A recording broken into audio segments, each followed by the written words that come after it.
समाचार।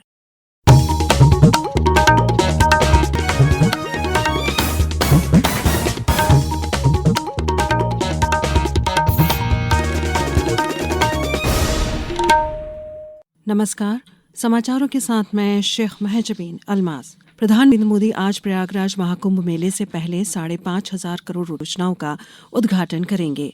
प्रधानमंत्री प्रयागराज पहुंच गए हैं। उन्होंने वहां अक्षय वट और हनुमान मंदिर में पूजा अर्चना की। प्रधानमंत्री आज 10 नए सड़क ओवर ब्रिज और फ्लाईओवर, स्थायी घाटों और नदी किनारे सड़कों के निर्माण से जुड़ी परियोजनाओं का उद्घाटन करेंगे।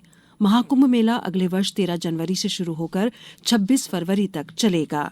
राष्ट्रपति द्रौपदी मुर्मू और प्रधानमंत्री नरेंद्र मोदी ने उन सुरक्षा कर्मियों और शहीदों को श्रद्धांजलि जिन्होंने 13 दिसंबर 2001 को आतंकवादी हमले के दौरान संसद की रक्षा करते हुए अपनी जान गंवा दी थी। राष्ट्रपति ने एक सोशल मीडिया पोस्ट में संसद के सुरक्षा कर्मियों के अदम्य साहस और निस्वार्थ सेवा का स्मरण किया। उन्होंने कहा कि उनकी सेवा देशवासियों को हमेशा प्रेरित करती रहेगी। राष्ट्र इन बहादुर कर्मियों और उनके परिवार का हमेशा कृतज्ञ रहेगा।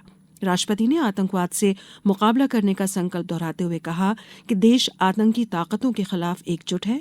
प्रधानमंत्री ने कहा कि बहादुरों का सर्वोच्च बलिदान देश को सदैव प्रेरित करता रहेगा। उन्होंने कहा कि देश उनके साहस और समर्पण के लिए कृतज्ञ रहेगा। लोकसभा अध्यक्ष ओम बिरला ने संसद हमले में शहीद हुए लोगों को श्रद्धांजलि देते हुए कहा कि इस अवसर पर हम आतंकवाद से लड़ने के अपने संकल्प को पुनः दोहराते हैं। ये सभा 13 दिसंबर 2001 के आतंकवादी हमलों के दौरान संसद की रक्षा करते हुए वीर गति को प्राप्त सभी महान शहीदों के सर्वोच्च बलिदान के प्रति अपनी विनम्र श्रद्धांजलि अर्पित करता है। इस अवसर पर हम आतंकवाद का मुकाबला करने के लिए अपने संकल्प को पुनः दोहराते हैं और अपनी मातृभूमि की एकता, अखंडता, संप्रभुता की रक्षा के अपने संकल्प की पुनः पुष्टि करते हैं। लोकसभा में आज भारतीय संविधान के 75 वर्ष की शानदार यात्रा पर विशेष चर्चा हुई। चर्चा शुरू करते हुए रक्षा मंत्री कि भारतीय संविधान ने सामाजिक, आर्थिक, राजनैतिक और सांस्कृतिक जीवन के सभी पहलुओं को स्पर्श करते हुए राष्ट्र निर्माण का मार्ग प्रशस्त किया है। उन्होंने कहा कि संविधान देश के सांस्कृतिक मूल्यों की अभिव्यक्ति है।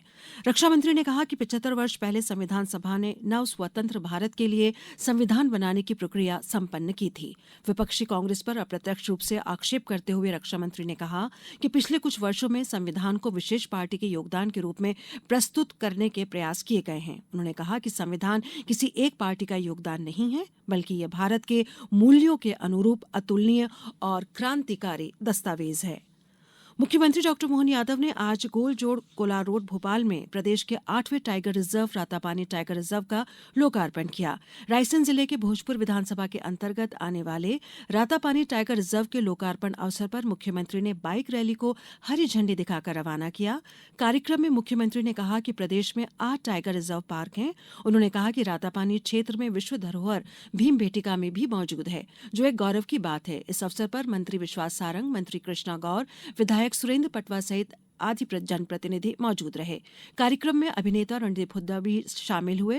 उन्होंने कहा कि मध्य प्रदेश सरकार जीव संरक्षण के लिए सतत प्रयासरत है। उन्होंने प्रदेश में 1 वर्ष में हुए विकास और उपलब्धियों के लिए मुख्यमंत्री को बधाई भी दी। प्रदेश में इन दिनों कड़ाके की ठंड पड़ रही है। मौसम केंद्र ने अगले 3 दिन भी शीतलहर का अलर्ट जारी किया गया है। आज भोपाल, जबलपुर सहित 28 जिलों में शीतलहर चलेगी। इस दौरान ऐसी ही ठंड बरकरार रह सकती है।